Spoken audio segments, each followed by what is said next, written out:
Il y a des histoires dans les garages qui deviennent légendaires, mais aucune n'est aussi répétée que celle de ce client qui est arrivé un lundi matin avec un sourire fier et une voiture morte. C'était un professionnel du detailing qui la racontait toujours, presque comme une histoire d'horreur. D'après lui, le client n'était pas négligent ni irresponsable. Au contraire, c'était quelqu'un d'obsédé par le fait de garder sa voiture impeccable. Il la lavait chaque semaine, polissait les phares, aspirait les tapis et utilisait des produits de detailing très chers. Mais un jour, il a décidé d'aller plus loin. Il a dit qu'il voulait que le moteur brille comme neuf, comme dans ces vidéos courtes où ils aspergent de la mousse et en 10 secondes le moteur est comme en magazine. Ce qu'il ne savait pas, c'est que cette brillance instantanée avait un prix dévastateur. Et le pire, c'est que ces erreurs ne sont pas rares. Elles sont communes, quotidiennes. Elles sont commises par des amateurs, des débutants et même des garages pressés qui veulent finir vite. Pour que tu connaisses les 3 erreurs les plus dévastatrices qui se produisent juste au début d'un lavage et qui peuvent transformer une voiture fonctionnant parfaitement en une statue de métal, de plastique et de frustration. Si tu pensais que laver le moteur était aussi simple que laver la carrosserie, prépare-toi, car ici commence la vraie leçon sur ce que tu ne dois jamais faire. Numéro 12. Laver le moteur sans couvrir les capteurs ni les culs. C'est, sans aucun doute, l'erreur la plus courante parmi ceux qui essaient de laver le moteur pour la première fois. La logique semble simple. Si le moteur est sale, arrose le dos. Qu'est-ce qui pourrait mal tourner? Eh bien, beaucoup. Trop. Parce que sous le capot, tu ne laves pas une pierre. Tu laves un système rempli de capteurs électroniques, de connexions délicates, de bobines d'allumage et d'une unité de contrôle qui, fondamentalement, est le cerveau de la voiture. Et ce cerveau a une faiblesse, l'eau. Quand on lave le moteur sans couvrir les capteurs, l'eau s'infiltre dans des endroits qui ne devraient jamais être mouillés. Les connecteurs électriques, même s'ils ont des joints en caoutchouc, ne sont pas conçus pour recevoir un jet direct. Une petite infiltration suffit à créer de la corrosion interne, des interférences dans le signal ou un court-circuit. Un capteur de position du vilebrequin mouillé peut empêcher le moteur de démarrer. Une bobine humide peut provoquer des ratés d'allumage qui feront trembler la voiture comme si elle était possédée. Et si l'eau atteint l'écu, l'histoire devient encore pire. Imagine-toi le professionnel du detailing de l'histoire voyant la voiture du client arriver en panne. En ouvrant le capot, il a trouvé des gouttes d'eau juste au-dessus de l'écu. Elle n'était pas couverte, pas protégée et il y avait des traces d'humidité à l'intérieur des connecteurs. Quelqu'un avait arrosé le moteur entier comme s'il avait un trottoir. Le résultat, une réparation qui a coûté 10 fois plus cher que n'importe quel lavage premium. Et c'est pourquoi il disait toujours, avec un humour presque cruel mais tristement vrai, ton moteur n'est pas une GoPro résistante à l'eau. La solution, heureusement, est simple. Avant de laver le moteur, il faut couvrir les zones sensibles, ECU, boîte à fusibles, alternateur et bobine. On peut utiliser du plastique, des sacs, même du film alimentaire. Ce n'est pas une science compliquée, c'est du bon sens. Mais le problème est que la plupart ne savent pas qu'ils doivent le faire. Et c'est là le début de tant de désastres. Numéro 11. Utiliser des jets haute pression directement sur le moteur. Si l'erreur précédente est courante, celle-ci est carrément universelle. Les gens pensent que l'eau sous pression est la solution à tout. Boue, graisse, poussière, huile. Mais quand il s'agit du moteur, la pression est le moyen le plus rapide de détruire les joints, de forcer l'eau là où elle ne devrait pas entrer et de causer des pannes immédiates. Les jets haute pression ont une force énorme. Ils sont conçus pour décrocher la saleté incrustée sur la peinture, le sol ou les pneus, mais quand cette pression frappe des capteurs ou des connecteurs, l'eau s'infiltre entre les joints et atteint les parties internes. Même des connecteurs qui semblent secs à l'extérieur peuvent être inondés à l'intérieur. Et une bobine d'allumage avec de l'eau à l'intérieur ne pardonne pas. Elle provoque des ratés, des tremblements, une mauvaise combustion, une perte de puissance et dans les cas extrêmes, grille la bobine ou même endommage l'écu. Beaucoup de mécaniciens racontent toujours la même anecdote. Ils ont lavé le moteur avec la Karcher et tout a cessé de fonctionner. Ça semble exagéré, mais ça arrive constamment. Un simple jet mal dirigé entre par une fissure, soulève un joint ou passe entre un connecteur mal ajusté. Et le pire, c'est que, contrairement à l'eau de pluie, l'eau sous pression ne s'évapore pas facilement car elle reste piégée dans des endroits profonds. Numéro 10. Commencer le lavage de la voiture par la carrosserie, au lieu des pneus et du dessous. Cette erreur ne détruit pas un moteur, mais elle détruit la peinture, l'esthétique et la santé à long terme de la voiture. Et même si beaucoup la commettent par simple habitude, la conséquence est la même. Rayures, marques de swirl, micro-rayures et une voiture qui vieillit visuellement 3 fois plus vite. Le guide de référence du detailing le dit très clairement. Les pneus et les passages de roues sont les parties les plus sales de la voiture. C'est là que s'accumule la terre, le sable, la boue, l'huile, les résidus de frein et des particules dures qui sont pratiquement du papier de verre microscopique. Quand une personne commence le lavage par la carrosserie, l'eau sale coule vers le bas, entraîne des particules géantes et ensuite, quand elle passe l'éponge dessus, ces particules remontent et tout. C'est comme laver la partie propre d'une assiette en la tenant au-dessus d'un seau de sable.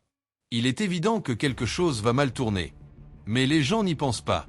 Ils vont directement sur la peinture parce qu'ils croient que c'est comme ça qu'on lave une voiture. En réalité, les professionnels du detailing commencent toujours par les roues. Ensuite, ils nettoient les passages de roues. Puis le dessous de caisse. Ce n'est qu'après que toute cette saleté a été éliminée qu'ils touchent à la peinture. Sinon, chaque mouvement de l'éponge agit comme si tu ponçais la peinture sans t'en rendre compte. Et c'est la raison pour laquelle tant de voitures ont ces cercles visibles quand le soleil tape. Ce n'est pas l'âge de la voiture. Ce n'est pas la qualité de la peinture. C'est simplement une mauvaise technique. Numéro 9. Ne pas retirer la poussière avant d'utiliser des gants ou des éponges. C'est, sans aucun doute, l'erreur la plus sous-estimée de tout le detailing. La majorité des gens pensent que laver la voiture, c'est mouiller, savonner avec l'éponge et rincer. Si c'était aussi simple, les voitures dureraient des décennies avec une peinture impeccable. Mais la réalité est que la peinture serait non pas à cause d'accidents, de chocs ou de branches, mais à cause de la poussière. Cette même poussière que beaucoup ignorent et traînent allègrement avec une éponge comme si de rien n'était. Quand la peinture est couverte de poussière fine, chaque particule devient un petit minéral dur, presque comme du papier de verre microscopique. Si tu utilises une éponge, un gant ou même une microfibre sans avoir d'abord enlevé cette couche de saleté lâche, ce que tu fais en réalité, c'est passer ce papier de verre sur toute la carrosserie. Des milliers de micro-rayures naissent en quelques secondes, laissant un fini terne, plein de marques de swirl, de marques circulaires, et pire encore, des zones où la couche transparente perd de son épaisseur. Les professionnels du detailing répètent toujours la même phrase. La première étape n'est jamais de savonner, c'est de décoller la saleté. Cela signifie un prélavage, que ce soit avec de l'eau à basse pression, de la mousse no-foam, ou simplement un rinçage abondant pour détacher le plus de particules possible. Sans cette étape, toute technique ultérieure devient une agression directe contre la peinture. Si tu veux nettoyer ta voiture sans dévaster la peinture, souviens-toi de ceci, la poussière s'enlève avant de toucher.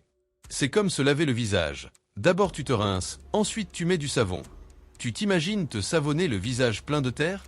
Eh bien, c'est ce que tu fais à ta peinture chaque fois que tu omets cette étape. Numéro 8. Mouiller l'alternateur, les fusibles et les courroies sans protection. Laver le moteur est une activité qui génère de la peur, et a raison. Une personne peut détruire un moteur en 30 secondes si elle dirige l'eau vers les mauvais endroits. Et voici l'une des erreurs les plus dangereuses. Mouiller l'alternateur, la boîte à fusibles ou les courroies sans protection. L'alternateur est chargé de maintenir la batterie chargée et d'alimenter les systèmes électriques. Il est exposé à des fentes, une ventilation et n'est pas conçu pour recevoir des jets d'eau directs. Quand il est mouillé, l'humidité crée des courts-circuits internes ou empêche les balais de faire correctement contact. Le résultat est typique. Des témoins au tableau de bord allumé, une batterie qui ne charge plus, un moteur qui cale soudainement, ou pire, une panne totale de l'alternateur. La boîte à fusibles est encore plus critique. Un peu d'eau dans cette zone peut provoquer des pannes électriques aléatoires, des capteurs fous, des démarrages difficiles ou carrément impossibles. La voiture commence à se comporter de manière erratique, vitres lentes, ventilateur qui ne fonctionne pas, phare qui clignote. Et le propriétaire ne comprend pas ce qui s'est passé. Ce qui s'est passé, c'est de l'eau là où il n'aurait jamais dû y en avoir. Ensuite, il y a le problème des courroies. Les mouiller ne détruit pas le moteur, mais les fait patiner, grincer et perdre en efficacité. L'alternateur cesse de charger, la pompe de direction assistée se plaint, et les gens croient que quelque chose s'est cassé, alors qu'en réalité ils ont juste laissé de l'eau là où il ne fallait pas. Les professionnels font le contraire. Ils protègent avec des sacs plastiques l'alternateur, la boîte à fusibles, les bobines et les connecteurs principaux. Ce n'est qu'après les avoir protégés qu'ils appliquent un dégraissant doux, des brosses et un rinçage délicat. Pas de jets agressifs ni d'eau entrant sous pression. Laver le moteur ressemble plus à une chirurgie qu'à un lavage automatique. Donc, si tu veux éviter de rester en panne après un lavage, souviens-toi que ton moteur n'a pas besoin de nager. Il a besoin d'un nettoyage stratégique. Numéro 7. Utiliser des microfibres fines et bon marché sur la peinture. Cette erreur semble petite, presque inoffensive, mais c'est l'une des responsables les plus fréquentes de la peinture terne et rayée. Les microfibres fines, celles qu'on vend en gros paquets et de couleurs vives, sont faites pour tout, sauf pour la peinture de la voiture. Elles sont rugueuses, durcissent au lavage, se saturent vite de poussière et fonctionnent presque comme du papier de verre doux. Quand une microfibre est de mauvaise qualité, ces fibres ne retiennent pas la saleté à l'intérieur du tissu. Elles la traînent sur la surface, créant des rayures. Et peu importe la quantité de shampoing que tu utilises ou si tu es doux en la passant, si la microfibre est mauvaise, les dégâts se feront quand même. C'est pourquoi tant de personnes lavent leur voiture semaine après semaine et remarquent que la peinture a l'air pire à chaque lavage. La faute n'est pas à l'eau, ni au shampoing, ni au soleil, elle est à la microfibre. Les professionnels utilisent toujours des microfibres épaisses, à haute densité, avec des bords doux et des coutures protégées. Elles sont chères, oui, mais elles ne détruisent pas la peinture. En revanche, les bons marchés devraient avoir un avertissement, quelque chose comme « seulement pour nettoyer les intérieurs ou pour pleurer après avoir vu ta peinture rayée ». Parce que c'est exactement l'effet qu'elles produisent. De plus, ce type de microfibres n'aurait pas seulement. Elles retiennent aussi moins d'eau et de shampoing, ce qui oblige à frotter plus. Plus de friction signifie plus de dégâts. C'est un mauvais investissement qui coûte très cher. En fait, beaucoup de professionnels détestent quand un client arrive en disant « mais la microfibre était neuve ». Bien sûr, neuve, mais avec la même qualité qu'un torchon de cuisine. Le résultat est toujours le même, hologramme, cercle, ligne fine et la brillance naturelle disparaît. La peinture de la voiture est l'une des parties les plus sensibles et délicates. En prendre soin demande des outils adaptés. Une bonne microfibre, c'est comme une bonne brosse à dents. Tu peux en acheter une bon marché, oui, mais après ne te plains pas si t'es dans mauvaise mine. Si ces erreurs te semblent déjà graves, attends de voir les suivantes. Certaines peuvent laisser ta voiture sans démarrage pendant des jours, et le pire c'est que la plupart des gens ne savent même pas qu'ils les commettent. Si l'une de ces erreurs te semble familière, abonne-toi et laisse un like, car ce qui vient, je l'ai vu détruire des moteurs neufs. Numéro 6, laver le moteur quand il est encore chaud. C'est une de ces erreurs qui semble inoffensive parce que, de l'extérieur, on ne voit pas le dégât immédiat. Le moteur est chaud, tu es pressé, et tu penses qu'un peu d'eau ou de dégraissant ne fera pas de différence. Mais ce qui se passe à l'intérieur est un vrai choc thermique. Des pièces métalliques à plus de 90 degrés reçoivent de l'eau froide qui les fait se contracter de façon abrupte. Le métal n'est pas élastique. Quand on lui demande de changer de température si vite, des micro-fissures se créent, qui deviennent ensuite des fuites, des pertes de compression ou des bruits étranges que personne n'arrive à expliquer. Et ce n'est pas que le métal. Les capteurs, qui sont calibrés pour travailler dans une plage thermique stable, reçoivent un bain glacé qui altère leur lecture. Capteurs d'oxygène, de température, de pression, tous peuvent tomber en panne à cause d'un changement brusque de température. Le pire, c'est que souvent la panne se manifeste des jours après, quand personne ne se souvient que le moteur a été lavé chaud. Alors la voiture commence à avoir des à-coups, un ralenti instable ou des témoins qui s'allument sans raison apparente. C'est sûrement une bobine, dit le propriétaire.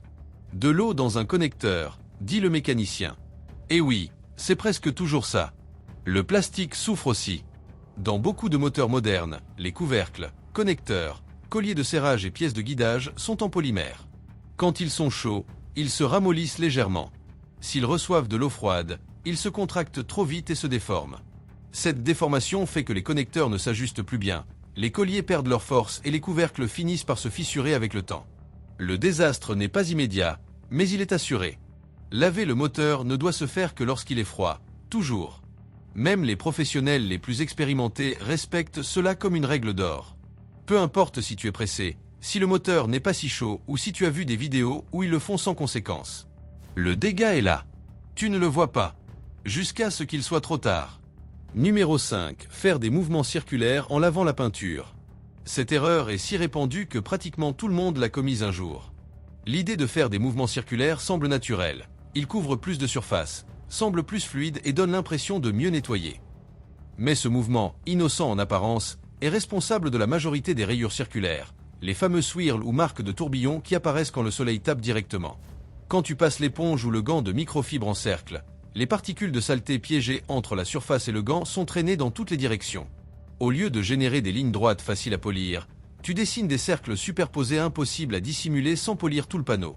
Ces marques de tourbillons n'affectent pas seulement l'esthétique, elles usent aussi la couche transparente. Chaque rayure, aussi petite soit-elle, réduit la protection de la peinture, la laissant plus vulnérable au soleil, à la pluie acide, aux insectes et à la poussière. Les professionnels ne lavent jamais en cercle. Toujours en ligne longue, droite et parallèle, de haut en bas. Pourquoi ? Parce que s'il y a des rayures, au moins elles sont toutes dans la même direction, ce qui les rend plus faciles à corriger et moins visibles à l'œil nu. En revanche, un motif circulaire est comme un phare qui crie « Ici, il y a eu un lavage amateur ». De plus, les mouvements circulaires ne permettent pas à l'eau et au shampoing d'entraîner la saleté vers le bas. Ils la poussent dans la même zone encore et encore. C'est comme essayer de balayer le sol en bougeant le balai en cercle. Tu n'enlèveras jamais la crasse, tu la redistribueras. Le plus triste, c'est que beaucoup de gens croient que la peinture de leur voiture est mauvaise, que le constructeur ne fait plus de lac comme avant ou que la couleur serait facilement.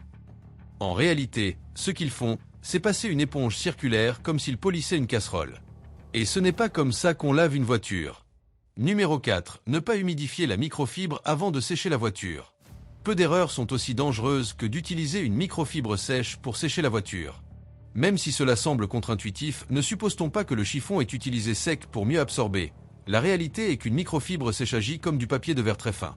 Ces fibres, sans humidité, génèrent une friction directe sur la peinture, piégeant des particules microscopiques qui produisent des rayures invisibles au début, mais dévastatrices avec le temps. La différence entre une microfibre sèche et une légèrement humidifiée est énorme. L'humidité réduit la friction, permet au chiffon de glisser en douceur et encapsuler les particules pour qu'elles ne raient pas la surface. Un chiffon sec, en revanche, colle à la peinture. Chaque traînée est une micro-rayure qui attend de devenir une marque de tourbillon au deuxième ou troisième lavage. Et il y a le problème des microfibres bon marché. Quand elles sont sèches, leurs fibres durcissent, perdent leur élasticité et peuvent même retenir de la poussière sans que l'utilisateur s'en aperçoive. Tu finis par passer cette poussière sur la voiture, même si tu l'as bien rincée.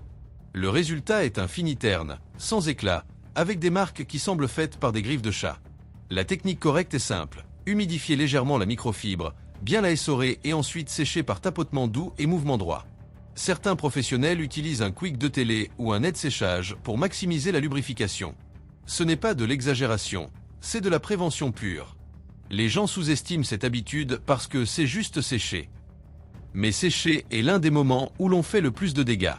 Et tout cela parce que quelqu'un a pris le chiffon, l'a sorti de l'étagère, et sans réfléchir, a commencé à le passer comme si de rien n'était.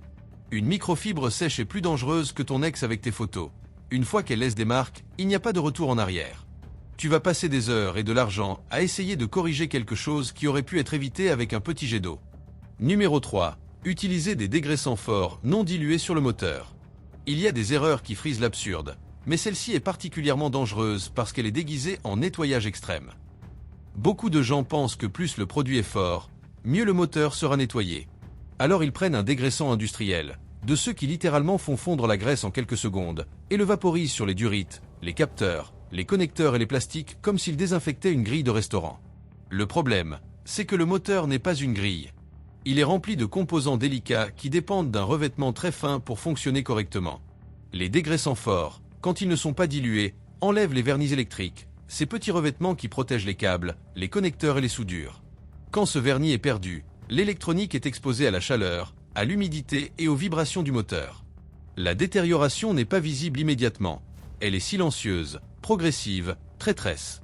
Une semaine, tout fonctionne bien, et la suivante, une panne intermittente apparaît, faisant trembler la voiture, caler au ralenti ou allumer des témoins au tableau de bord sans explication. Ces produits assèchent aussi les durites en caoutchouc.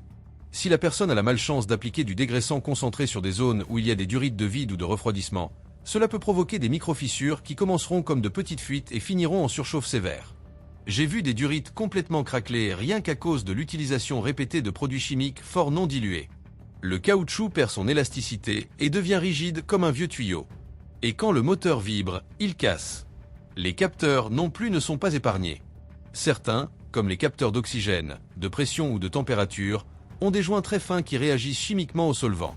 Et ne parlons pas des courroies. Certaines personnes vaporisent du dégraissant près de la courroie d'accessoires et celle-ci devient glissante ou se contamine. Ensuite, des grincements commencent, la direction assistée tombe en panne, la batterie cesse de charger. Tout cela à cause d'un produit chimique qui n'aurait même pas dû être là. Numéro 2. Laver le moteur sans débrancher la batterie. Cette erreur est si courante que c'est surprenant. Beaucoup croient qu'il suffit de couvrir la batterie, ou pire, qu'ils peuvent laver le moteur sans même y penser. Le problème est que, tant que la batterie est connectée, absolument tous les modules électroniques de la voiture sont sous tension. Cela transforme toute goutte d'eau perdue, tout jet mal dirigé et toute infiltration minime en un court-circuit potentiel. Quand on lave un moteur avec la batterie connectée, on peut provoquer de simples guirlandes lumineuses au tableau de bord jusqu'à des pannes catastrophiques de l'écu. J'ai vu des voitures qui, après un lavage malheureux, se mettent à faire claquer les relais comme des grillons. D'autres allument les témoins d'ABS, d'ESP, d'airbag, de frein à main, de check engine, tous en même temps, comme si la voiture avait décidé de passer en mode discothèque. Et le pire, c'est que le propriétaire ne comprend pas la cause. Je l'ai juste lavé par-dessus, je n'ai rien mouillé d'important. Bien sûr, jusqu'à ce qu'il réalise que l'eau ne demande pas, elle s'infiltre où elle veut. Dans certains cas, la voiture ne démarre même pas.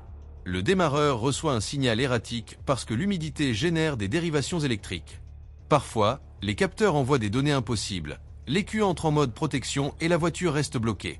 Et oui, tout cela à cause d'un lavage de moteur sans avoir débranché la batterie. Aussi simple que cela. Même les voitures neuves, remplies de plastique et de cache-moteurs modernes, souffrent de ce problème. L'électronique automobile actuelle est si sensible qu'une seule goutte peut pénétrer dans un connecteur CAN, générer un court-circuit de quelques millisecondes et te laisser sans communication entre les modules. Le résultat est une voiture qui semble possédée par un esprit électrique. Elle n'ouvre pas les vitres, ne démarre pas, ne verrouille pas, ne lit pas la clé, n'active pas les capteurs, une folie. Numéro 1. La pire erreur de toutes. Démarrer le moteur avec de l'humidité piégée dans les bobines et les connecteurs. C'est, sans aucun doute, l'erreur qui a tué le plus de moteurs dans toute l'histoire du detailing maison. Peu importe si tu as lavé le moteur parfaitement, si tu as tout couvert ou si tu as utilisé peu d'eau. Si tu démarres la voiture avant que les bobines et les connecteurs soient complètement secs, tu joues avec le feu. Les bobines travaillent en générant des tensions très élevées pour enflammer le mélange air-carburant dans les cylindres. Quand il y a de l'humidité sur elles ou dans les puits de bougie, ce courant électrique commence à chercher une sortie. Il ne veut pas aller vers la bougie, il préfère fuir là où l'humidité le lui permet. Le résultat est une étincelle déviée qui n'enflamme pas bien le cylindre. Cela provoque des ratés multiples, des tremblements, une consommation élevée, une perte de puissance et une odeur d'essence non brûlée qui trahit immédiatement le problème. Mais ce qui est vraiment grave, c'est quand l'humidité est dans le connecteur ou à l'intérieur de la bobine elle-même. L'étincelle peut traverser le matériau, le brûler de l'intérieur et rendre la bobine inutilisable. Et une bobine grillée ne met pas seulement le moteur sur 3 cylindres. Elle peut endommager l'écu, saturer le catalyseur à cause d'une mauvaise combustion et générer des chocs internes par préallumage. Démarrer un moteur humide peut aussi tromper tous les capteurs. L'écu, confuse par des données incohérentes, peut entrer en mode protection et limiter la puissance. Parfois, elle enregistre des pannes fausses, ratées, mélange pauvre, mélange riche, panne d'arbre à cam, panne de vilebrequin, une liste interminable de codes qui ne représentent pas un vrai problème, juste de l'humidité là où il ne devrait rien y avoir. Certains commettent cette erreur parce qu'ils croient que démarrer le moteur aide à sécher.